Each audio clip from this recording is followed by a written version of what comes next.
Part B এর এই ভিডিওতে আমরা ফিরব গরুবাথান থেকে শিলিগুড়ি। প্রথমে ম্যাপটা আমরা দেখে নেই। গরুবাথান থেকে একই রকমভাবে গরুবাথান ডুয়ার্স হয়ে আমরা পৌঁছে যাব ওদলাবাড়ি, সেখান থেকে গাজলডোবা, তারপর শিলিগুড়ি। আগে যেমন আমরা পাহাড়ের মাঝ বরাবর সমুদ্রের সৌন্দর্যটা দেখলাম, পাহাড়ের উপরটাও কিন্তু অপূর্ব। দেখে নিলাম অসাধারণ ফাগু মনেস্ট্রি। ওই যে চা গাছ বরাবর পাহাড়ের সৌন্দর্যতা যেন একটা ফটো ফ্রেম। সত্যি অপূর্ব ছিল এই গরুবাথান। সন্ধে হয়ে আসছে, তবে আসার পথে আমরা কিছুক্ষণ সময় কাটালাম গাজলডোবায়। সন্ধেবেলায় গাজলডোবার এই ভোরের আলো এক অসাধারণ চমক দেয়।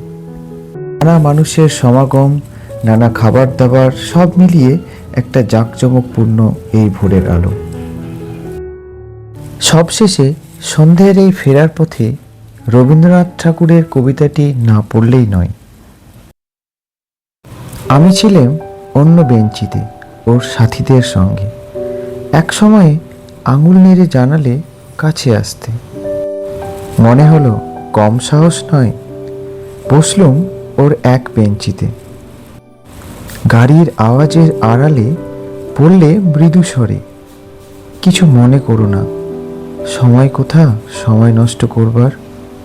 আমাকে নামতে হবে পরের স্টেশনে। দূরে যাবে তুমি, দেখা হবে না আর কোনো দিনই।